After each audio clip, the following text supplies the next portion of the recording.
ওফ, আজকে একটা মধুর শাক ফেলেন এখানে, অনেক বড় মধুর শাকটা। আজকে দেখতে হবে মধুর শাকে কি আছে। এই যে দেখেন, এখন আসলাম মধুর শাকটা দেখার জন্য।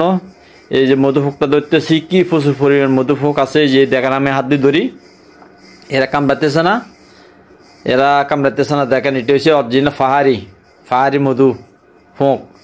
এই যে দেখেন, ও রে আল্লাহ রে আল্লাহ, একদম দেখেন ভরপুর মধু, এক পেরে আগাছে ওরা, কি প্রচুর পরিমাণ মধু।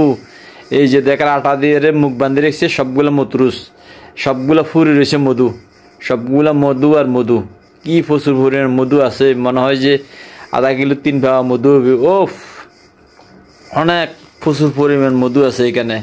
এটা অরিজিনাল পাহাড়ি মধু, এটা মধ্যে কোনো ভেজাল নাই, কোনো ইয়ে নাই যে এটা মানে ফালা মধু নয়, এটা অরিজিনাল পাহাড়ি মধু। দেখতে কীভাবে কি সুন্দর ফোঁকটা। এই যে ছোট ছোট ফোঁক, এমন বরফ হয়ে যে দেখেন, আমি পুরোটা বাসা দেখাইতেছি ঘুরিয়ে এরে।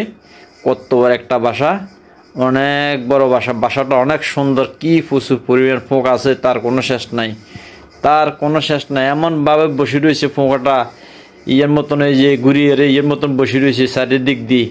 এই যে মধুকে ঘিরে এরে মধুরে ঘুরিয়ে রাখছে কত সুন্দর করে, কত সুন্দর করে ফোঁকটা। এই যে মনে করেন আমি হাত দিয়ে নিয়েছি, এগুলো কামড়াতেছে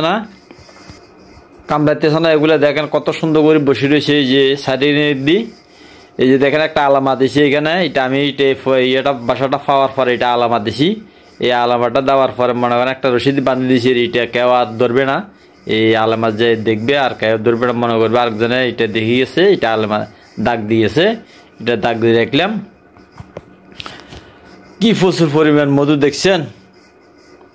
এটা মনে করেন অরিজিনাল পাহাড়ি খাঁটি মধু, এটার মধ্যে কোনো ভেজাল নাই। আপনি মনে করেন ওই ফালা মধু আপনি 2 কিলো খাবেন, এগুলা 100 গ্রাম খাবেন, সেম ক্ষমতা এটার মধ্যে এমন ক্ষমতা, এমন এই পাহাড়ি মধু অনেকে টোয়া পাইতেছে না। এটা হচ্ছে নসিব। মনে করেন আমি পাইছি, এত মনে করেন যদি আমি ভাঙি নিই, অতলে যদি কেউ মালিকের কথা, তাহলে মালিকের আমি দিব, অতলে মালিক আমার অল্প দিব। এই ইয়ার পরে আজকে এখন ইয়ে রাখছি ঘুরি, এইখানে ইয়ে আলামা দিয়ে রাখি গেছি ইয়ে করি। এরে দেখা যাক কি করা যায়, এরপর চেষ্টা করবো নিজে খাওয়ার জন্য। রে যদি আমার এই মৌমাছির ভিডিওটা যদি ভালো হয়ে থাকে, একটা লাইক করবেন, একটা কমেন্ট করবেন।